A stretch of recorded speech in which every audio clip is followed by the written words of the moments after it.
Hey, Richard Dawkins, I have a question for you. According to the theory of evolution, humans adapt to changing environments and undergo changes due to necessary pressures. Right now, there is a tremendous need to move as fast as a car. So, Richard Dawkins, what do you think? When will the time come when humans will further evolve to grow tires on their feet? Look, humans are crazy for working on making autonomous cars. Tell them to stop this work. Gradually, cars will evolve into autonomous ones by themselves. Then these cars will take humans to their destinations on their own. Come, sit with me. I'll explain the concept to you. Humans drive cars using their eyes, ears, brain, experience, and trial and error learning process. If Allah had not given humans these abilities and they evolved, then let's wait. A day will come when cars will evolve these senses, intelligence, and learning skills on their own and drive humans to their destinations autonomously. Now, let's compare the skills of autonomous cars one by one with human driving skills. Let's see how autonomous cars operate automatically using sensors, computer brains, and machine learning, and how humans drive using their senses, human brains, and human learning. First, let me tell you how an autonomous car sees, or rather, what does an autonomous car perceive? If, for a moment, Richard Dawkins were turned into an autonomous car, he would say that it will take time to evolve. After evolving, he would be able to see as a human sees. And if a rational person were turned into an autonomous car, they would say, "Subhanallah, I cannot see as Allah shows humans." First of all, the autonomous car collects information about its surroundings. It uses a LiDAR, or light detection and ranging system, to create a three-dimensional scan of the environment. The LiDAR transmitter sends out thousands of infrared laser light beams into its surroundings, and when they reflect back, sensors detect them. Based on the speed of light and the time it takes to return, LiDAR calculates how far different objects are. Then it creates a detailed three-dimensional map of the surroundings. Now let me explain the mechanism of human vision so that your theory of evolution feels a strong impact. Allah has given humans two eyes. Both eyes create two different pictures of the same scene. The human brain processes and combines these two pictures to form a single three-dimensional scene. This depth perception helps humans understand how far away things are. Moreover, the brain uses several monocular, binocular, and oculomotor cues to determine distances. For example, our eyes adjust the lens to focus on near and far objects. Our magical lens automatically thickens to see nearby things and thins out to see things at a distance. Isn't that a tremendous marvel of Allah? Then the autonomous car uses radar tools to detect the speed and position of nearby cars. The radar tool detects frequency changes to determine speed.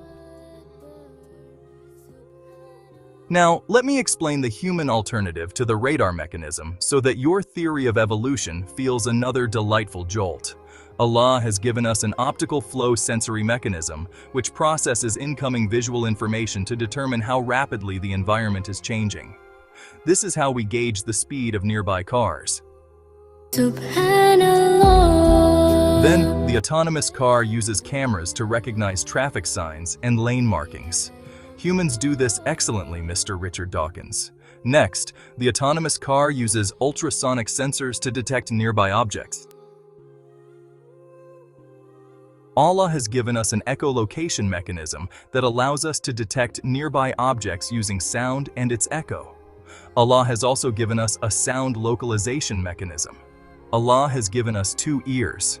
If a sound is heard first by the right ear and then by the left ear, the brain analyzes this time difference. This difference helps estimate the distance and direction of the sound source. The shape of our ears also filters sound waves. This filtering alters the frequency and timing of sound, aiding the brain in understanding the vertical and horizontal positioning of the sound source. Now we need to integrate all the collected data. The autonomous car integrates this data using sensory fusion. By using the SLAM algorithm, it integrates sensor data to update the map of its surroundings and simultaneously keeps updating the car's position on the map. Now, let's see how humans integrate data. The human brain, like SLAM, continuously collects information from the eyes and ears to update a mental map of the surroundings. Now, let's talk about the brain of the car. Through machine learning and artificial intelligence, the car learns decision-making and driving strategies. Using deep learning algorithms, the autonomous car processes data to identify who is a pedestrian and who is a car. Through reinforcement learning techniques, the autonomous car learns optimal driving strategies through trial and error. The autonomous car can make decisions about whether to change lanes, brake, or accelerate. It knows to go when the signal is green and stop when it is red. Now, let's talk about the human brain. Humans use their brains to process all the data and identify nearby objects, determining who is a pedestrian and who is a car. Humans learn driving strategies through experience and practice. Now let's see how autonomous cars navigate to their destinations. Autonomous cars use the Global Navigation Satellite System for positioning and navigation. They use high-definition maps to improve localization accuracy. Now, let's discuss human navigation skills. Humans excel at creating mental maps of their surroundings. Wherever humans go, they analyze the roads and important places like shops and houses to create a mental map.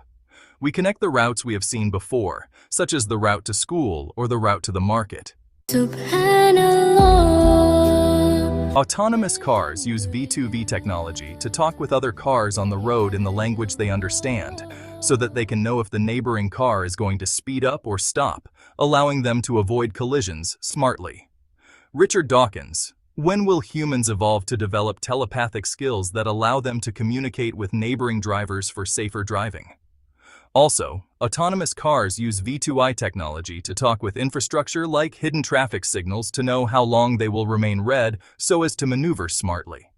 Richard Dawkins: when will humans evolve to develop telepathic skills that allow them to communicate with infrastructure for safer driving? After watching this video, Richard Dawkins, I urge you to capture evolution, if you find it, and bring it to the court of public opinion. Ask it when it will make cars autonomous and when it will grow tires on human feet to turn them into smart cars.